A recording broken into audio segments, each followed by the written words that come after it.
My name is Travis Parker, and until recently, I thought I had a pretty good life. I lived in Charlotte with my wife, Monica, and our 3 children, Tracy, Francis, and Beth. We had the classic suburban dream, a nice house, stable jobs, and a predictable, if slightly chaotic, daily routine. Mornings were hectic. Beth was late for school, Francis was barely functioning until noon, and Tracy watched it all with the disapproving gaze of someone who had already given up on all of us. Monica and I? We were partners in everything, handling daily tasks like 2 seasoned professionals. At least that's what I thought. Evenings were the best part of the day. We pretended to watch TV, but really we were just teasing each other. Tracy rolled her eyes at my terrible dad jokes. Francis shared useless facts that no one cared about, and Beth tried her best to convince me to finance her shopping addiction. Monica just sat there, smiling and laughing in all the right places. Now I realized that her laughter didn't reach her eyes, that even when she was sitting next to me, there was a distance between us. But back then, I blamed it on stress, fatigue, anything but what it really was. Because why would I doubt it? We had been together for over 20 years. We had been through everything. Good times, hard times, that time I accidentally set the grill on fire in the backyard. If something was wrong, she would have told me, right? But the truth has a strange way of hitting you like a truck when you least expect it. And I was about to find out that the life I thought was stable was already crumbling beneath my feet. I had always prided myself on being a logical person, a man of reason, until my Wi-Fi decided to play detective. That morning, as I sipped my coffee, I noticed that the internet was running slower than a turtle in a coma. Considering that there are 2 teenagers living in the house, I figured someone was watching a TV show in 4K. But when I opened my router's device log, yes, I'm that kind of dad, I noticed an unfamiliar device called Big Rick's iPhone. Unless Beth had started online dating under a pseudonym that sounded like a trucker's radio call sign, something was wrong. My heart sank, but I didn't jump to conclusions. Yet. So like any tech-savvy husband with a bad feeling, I turned on the security cameras. A few minutes later, pretending to check my email, I saw Monica leave the house and head straight for the neighbor's house. My neighbor, Rick, was a divorced former gym rat who spent more time shirtless in his yard than was socially acceptable.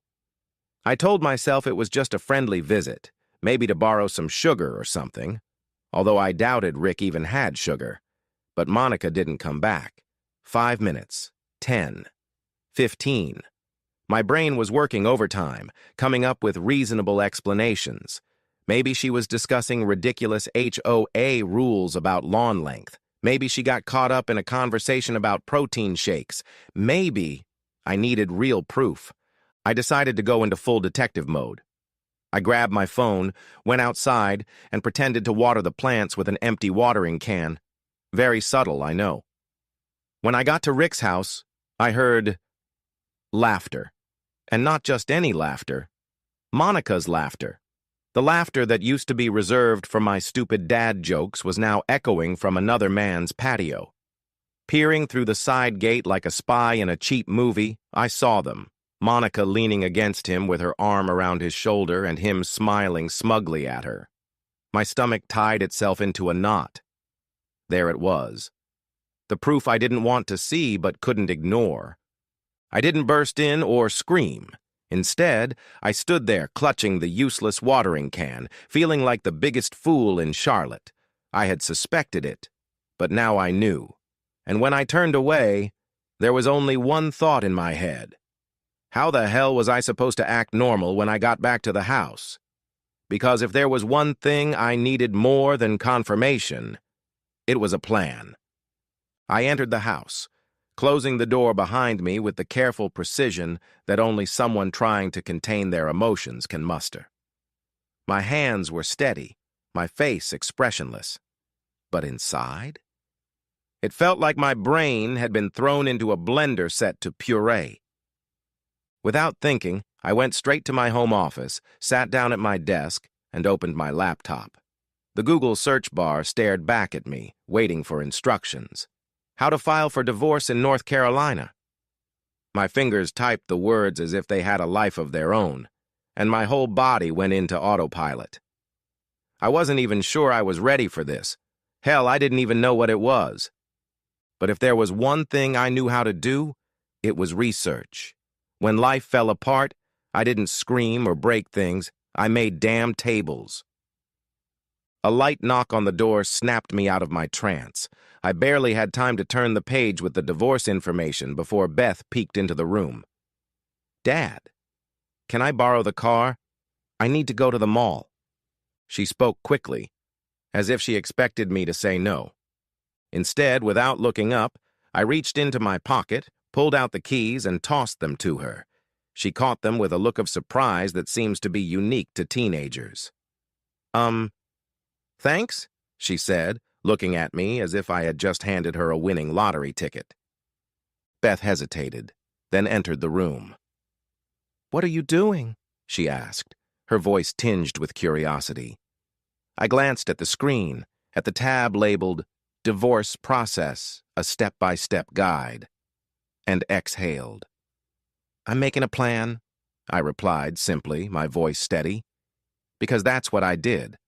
I made plans, work plans, vacation plans, retirement plans, and now, it seemed, plans for life after Monica. Beth frowned and crossed her arms. "What plan?" she insisted. I finally looked up at her, met her gaze, and with a bitter smile said before I could stop myself, "A divorce plan." The moment the words left my lips, I realized how ridiculous they sounded. Beth's eyes widened, then she laughed awkwardly. "Wow. Okay. Good luck," she said, backing away toward the door, clearly wanting nothing to do with my emotional meltdown. And just like that, she was gone, driving off to the mall in my car, leaving me alone with my search history and the grim realization that my life had just taken an unexpected turn. After Beth left, I leaned back in my chair and stared at the list of steps on the screen. Step 1. Gather evidence. Well, I already had that part covered. I didn't need a private investigator or some dramatic courtroom revelation. I'd seen enough with my own eyes.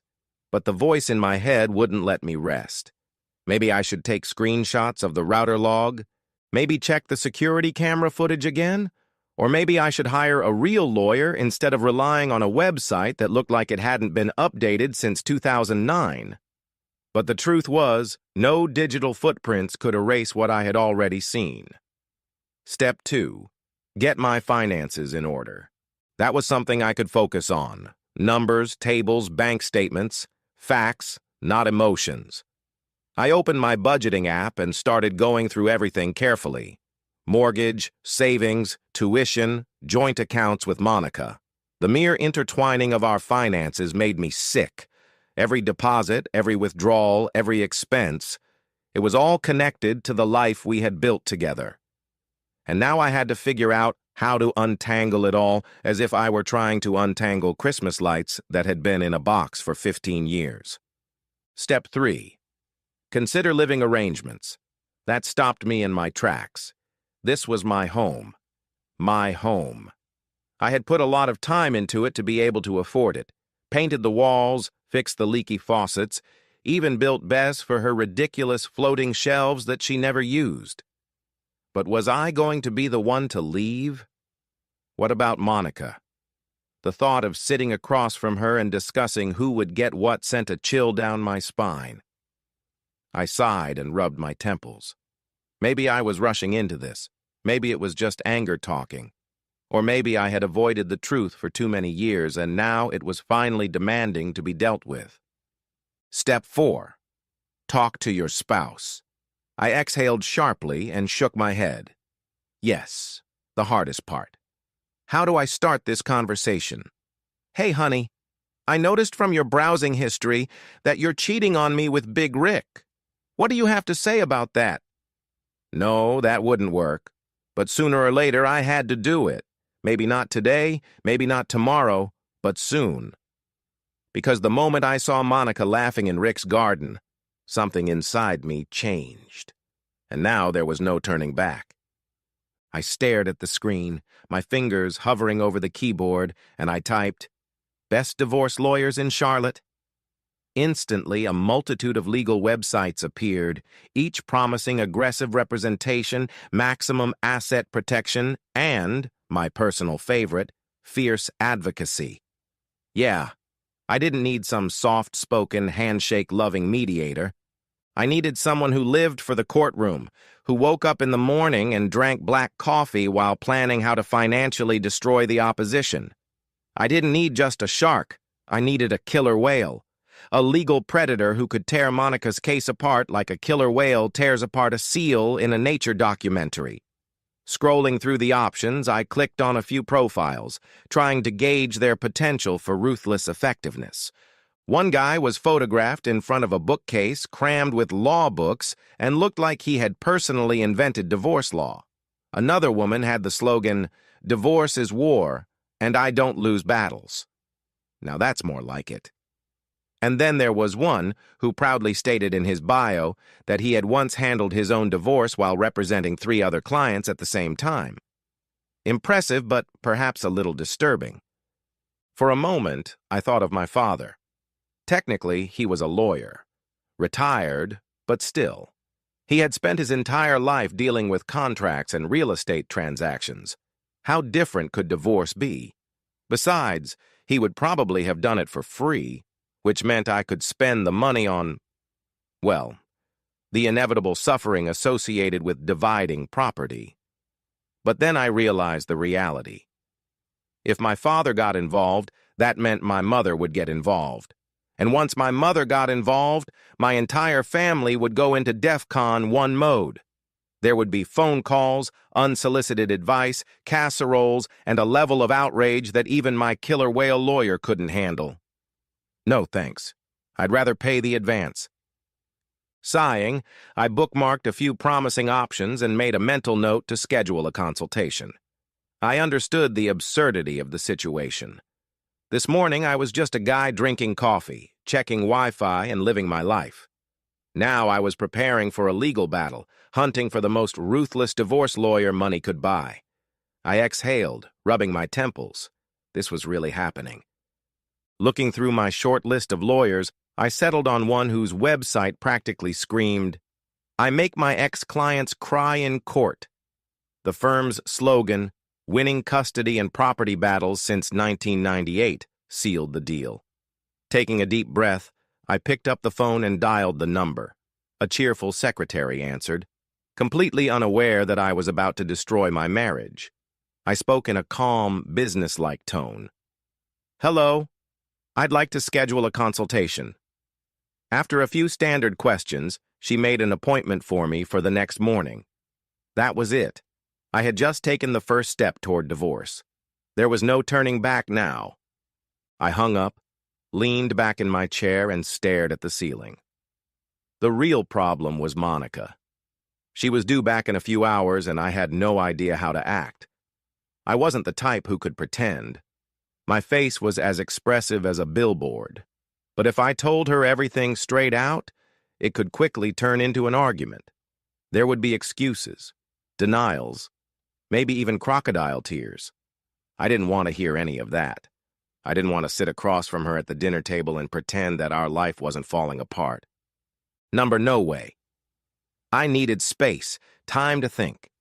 The best way out? Leave before she came back. I got up and started packing. A couple of bags, clothes, toiletries, the bare essentials. Laptop, check, chargers, check, documents. Of course I had them.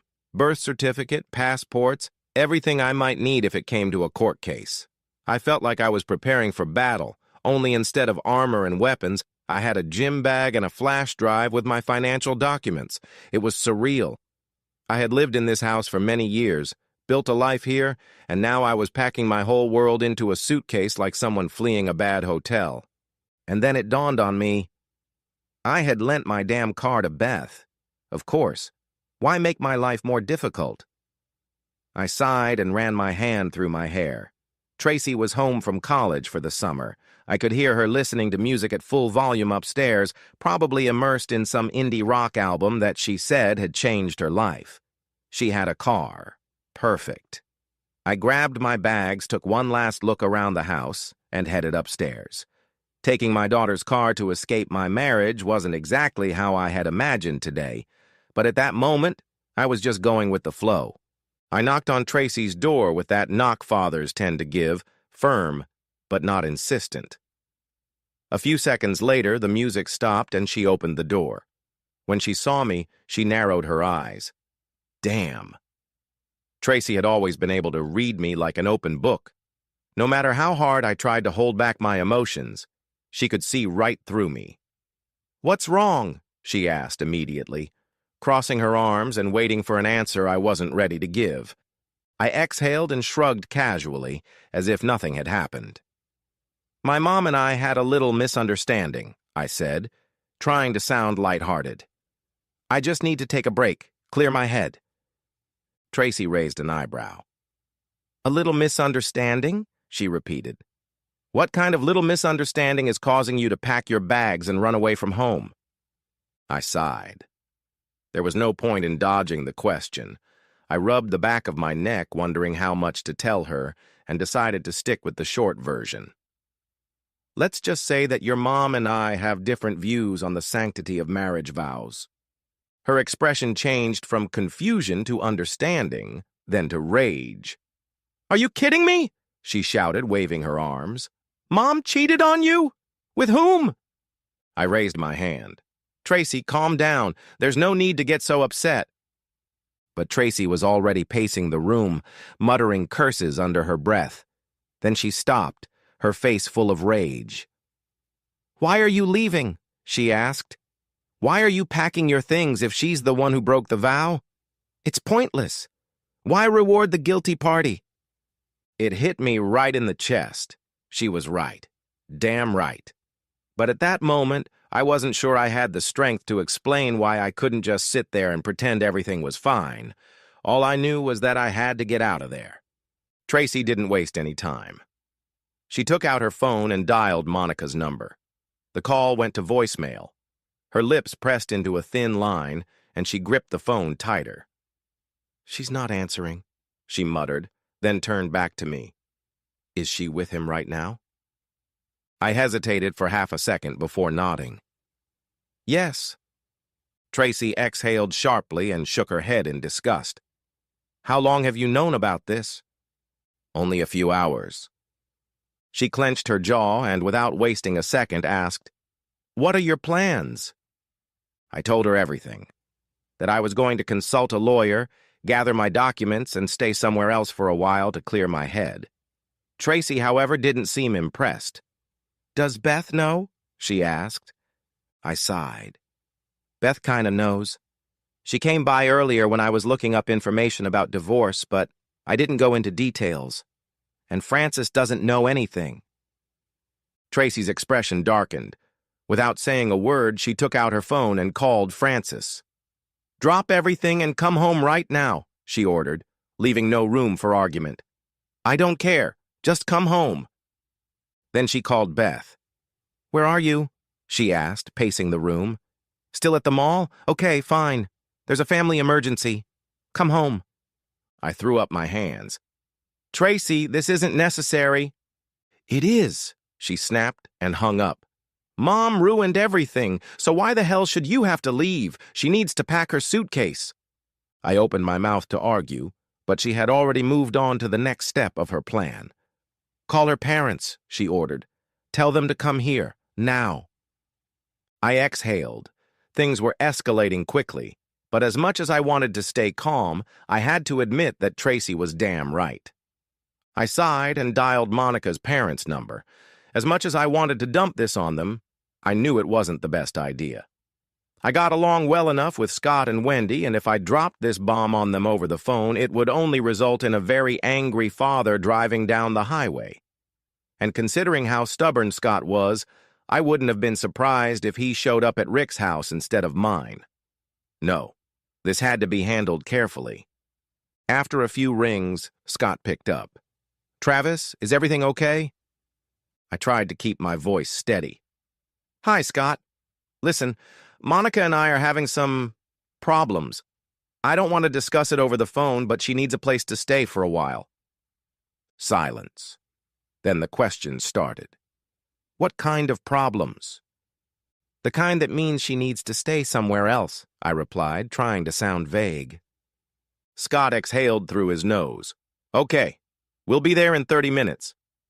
When I hung up, I heard noise coming from the master bedroom. Not a good sign. I followed the noise and found Tracy in battle mode, aggressively stuffing Monica's things into trash bags. The bed was a mess. Drawers pulled out, clothes scattered everywhere as if a hurricane had hit. I leaned against the doorframe and watched her with a smile. Didn't you take a suitcase? Tracy didn't stop what she was doing. The trash bags are for two purposes. Mom can take her clothes, and I can throw hers away. She shoved a few more dresses into the bag without even looking up. Her choice. I whistled softly. Remind me never to make you angry. Tracy finally stopped, put her hands on her hips, and looked around at her work. It's too late, Dad.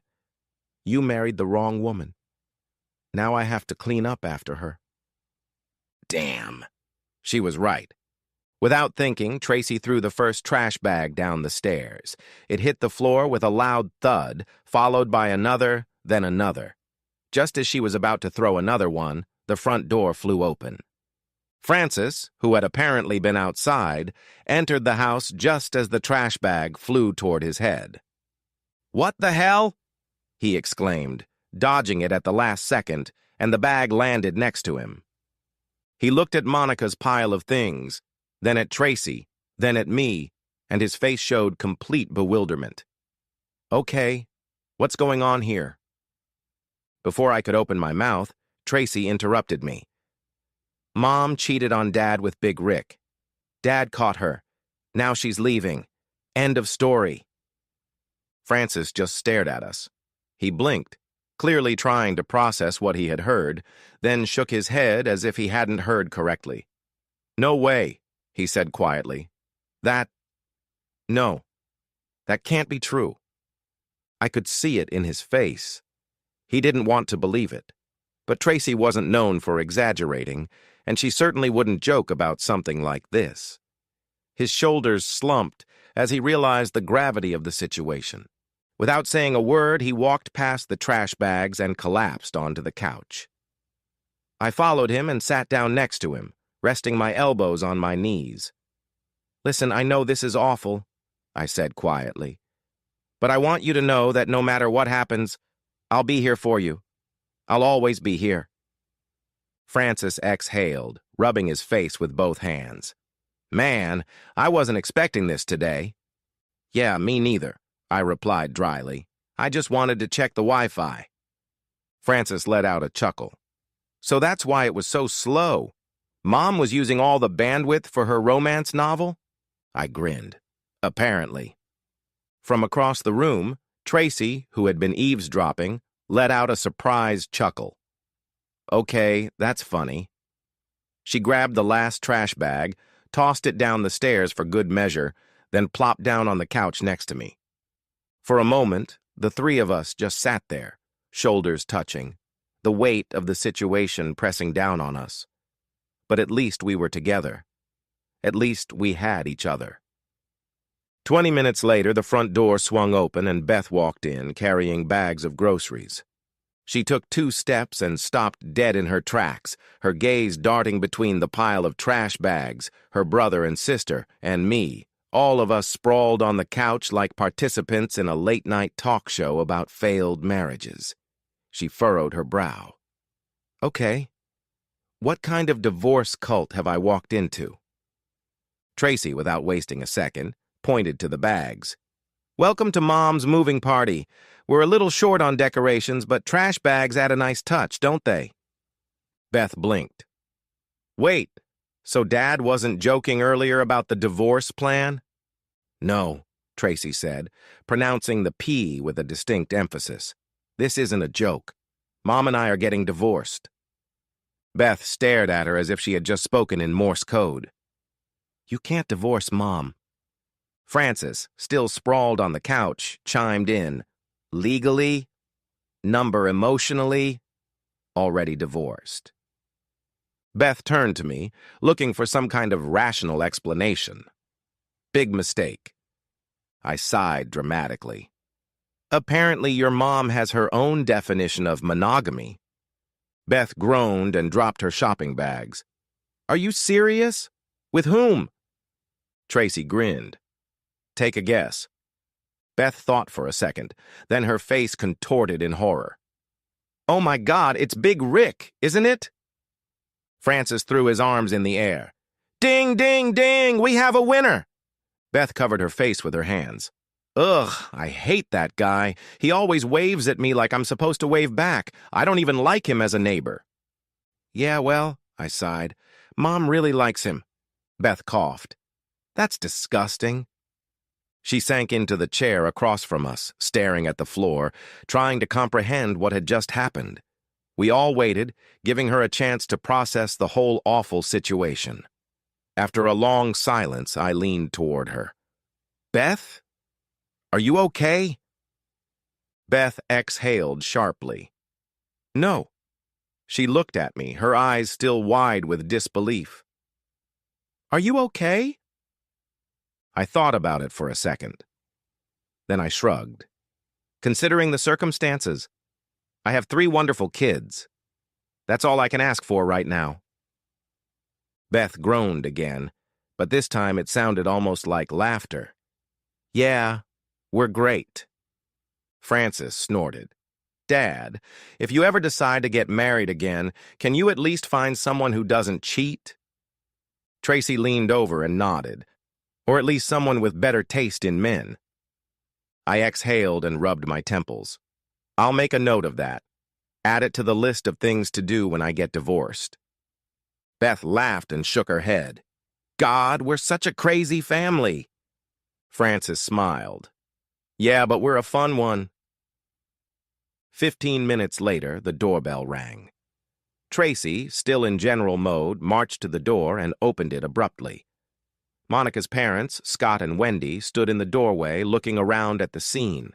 A pile of trash bags, gloomy faces, and Tracy standing in the doorway like a bouncer at a nightclub no one wanted to get into. Tracy, always polite when necessary, nodded to them. "Hi, Grandma. Hi, Grandpa. Come in." They entered hesitantly, their eyes darting between the 3 of us and the bags containing everything that belonged to their daughter. I moved to another chair, offering them a seat. The tension in the air was palpable, but the expressions on our faces told them everything they needed to know. Scott spoke first. "How bad is it?" he asked in a low voice. Francis, without wasting a second, leaned back in his chair and grinned. "Well, Mom's new boyfriend lives next door. Dad's getting a divorce, and we're throwing a moving-out party. So, I'd say pretty bad." Wendy gasped and put her hand over her mouth. "Oh, my God."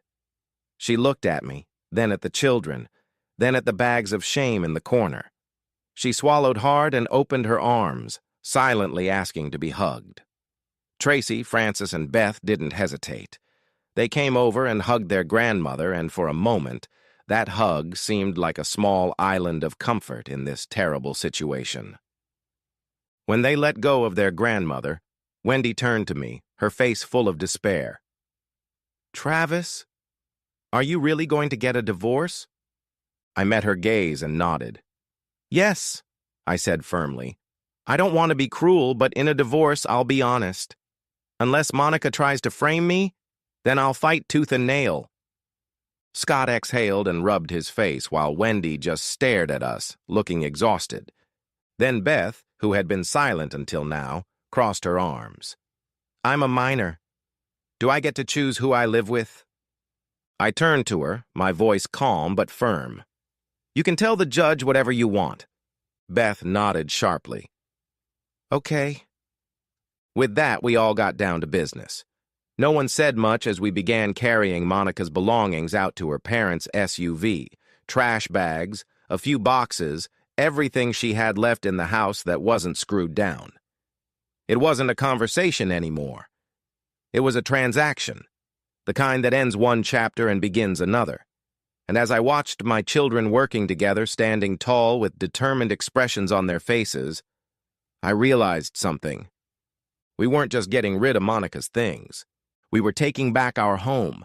An hour later, all of Monica's things were packed and loaded into her parents' SUV and her car. The house felt lighter, almost as if a curse had been lifted. But I wasn't celebrating yet. There was one last part left.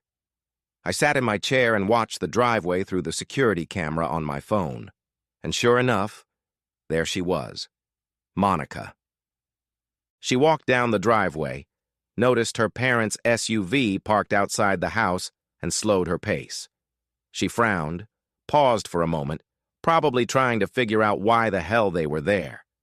Then, taking a deep breath, she walked up to the front door and went inside. As soon as she entered, her gaze fell on all of us. On me, on the children, on her parents. Everyone was waiting. The color drained from her face, and she laughed nervously. "Okay, what's going on?" Out of the corner of my eye, I could see Tracy, who looked like she was about to explode. Her hands were clenched into fists, her jaw clenched so tightly she could probably break steel. I reached out and patted her on the knee, giving her a silent signal. I had to do it. I stood up, slowly and deliberately, keeping my eyes on Monica, and walked over to her. She tensed up. Panic gripped her. She knew. She just didn't know how much I knew. "So," I said casually, tilting my head, "how was your trip to Big Rick's?" Monica froze. Her mouth opened, but no words came out. Her eyes darted around the room, looking for a way out, a way to get out of this situation. I sighed and shoved my hands in my pockets. "Don't bother, Monica. I know. Everything. The router logs, the security cameras, the fact that you spend too much time borrowing sugar from Rick." I shook my head. "You know, if you wanted to destroy this family, you could have at least been smarter about it." "Travis, No." My voice was firm. I raised my hand. "I don't want to listen. I don't need explanations. I don't need excuses. I just need space. And for that, you need to leave." I pointed to her parents. "They'll take you home. Your things are packed. I need you out of here." She stared at me, her lips trembling, her eyes shining as if she wanted to cry but couldn't figure out if it would help. But for the first time in our entire marriage, I didn't believe her. Monica opened her mouth as if to refute this, but then hesitated. I could see her brain working, searching for an explanation, a way out, anything that could save the moment. Finally, she settled on the most predictable move. "Travis, it's not what you think," she said in a trembling but practiced voice. Rick and I, it's complicated." I laughed bitterly and shook my head. "Wow, straight to 'it's complicated.' Don't you even try to warm up with a little 'I can explain' first?" Her lips pressed into a thin line. I made a mistake. That's all. A stupid mistake, but Oh, let me guess," I interrupted, raising my hand. "You were lonely. You felt unappreciated. You needed to feel wanted again." I looked at my children. "What else is in the cheater's handbook?" "I think we need to make a bingo card." Francis leaned forward, resting his elbows on his knees. "I think they sell those on Amazon. Comes with a free set of lies and a deluxe manipulation kit." Monica turned her head sharply toward him. "Francis, this is between your father and me." "No," he said, crossing his arms. "It stopped being just between you two the second you destroyed our entire family." Monica swallowed hard, glancing at me as if asking me to take control of the conversation. I shrugged. "Francis is right. You didn't just cheat on me, you cheated on the whole family. And the worst part is you weren't even creative about it. You just took a cliché excuse off the shelf and ran with it." Monica grimaced. That's not fair, Travis. I laughed coldly, joylessly. Oh, now you care about fairness? I sighed and rubbed my nose. You know what really hurts? You didn't just make me look like a fool. You made me a cliché. I pointed at her. The faithful husband with the cheating wife? The suburban dad betrayed by his neighbor? Damn it, Monica, I'm one step away from a full-blown midlife crisis. Tracy snorted. Just don't buy a motorcycle, Dad. I can't promise that, I muttered. Monica's eyes welled up with tears, but I didn't care. She had done this to herself, and now she would have to live with it. I took a deep breath and gathered my strength before speaking. Monica, I'm divorcing you. My voice was calm but firm. There was no room for negotiation, no room for hope. I won't be cruel. I'll divide our property fairly, but this, us, it's over. Her eyes widened in panic. No, she whispered, shaking her head. Travis, no. I don't want a divorce. I let out a short, incredulous laugh. You don't want a divorce? I repeated mockingly. That's funny. You didn't seem too concerned about our sacred vows when you were secretly seeing Rick, the home wrecker. She opened her mouth again, about to beg, but before she could say a word, Tracy and Beth stood on either side of me, my silent bodyguards. Tracy's fists were clenched so tightly that her knuckles were white. If looks could kill, Monica would have vaporized on the spot. Beth, on the other hand, was calmer, but her voice was firm when she spoke. Mom, it's over. You have to accept it.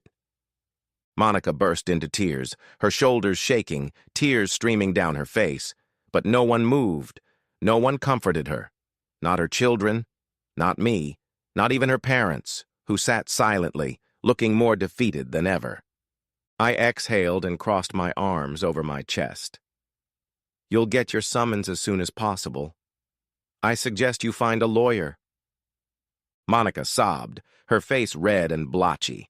She looked at each of us as if waiting for someone to tell her it wasn't true. But it was true. Finally, breathing shakily, she turned and walked to the door. Her parents followed her, pausing for a moment to look back at us. Scott cleared his throat. We'll be in touch, okay? Wendy nodded, her voice quiet. We all love you. Tracy nodded briefly. We know. And then the door closed. For a moment, no one spoke. The silence in the house was different now. It wasn't heavy, it was peaceful. It was as if we had just banished a ghost. I exhaled, not realizing I had been holding my breath, and sank down onto the couch. Francis plopped down next to me and ran his hand through his hair. Tracy sat down on the other side, her body still tense, as if she had just come out of a battle. Then, without saying a word, Beth climbed onto my lap and hugged me. That was enough. The others followed her example and hugged me. And for the first time that day, I felt whole.